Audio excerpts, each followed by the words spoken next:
Hello ඇඳුම් අහන මාමද කතා කරන්නේ?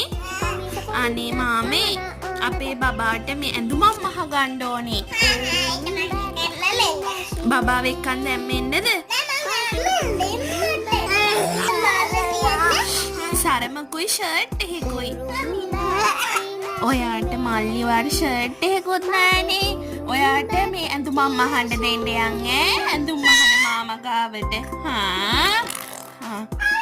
හා දැම්ම යන්.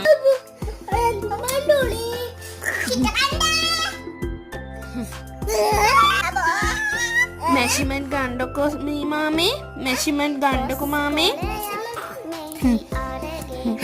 මෙෂර්මන්ට් ගත්තද? කට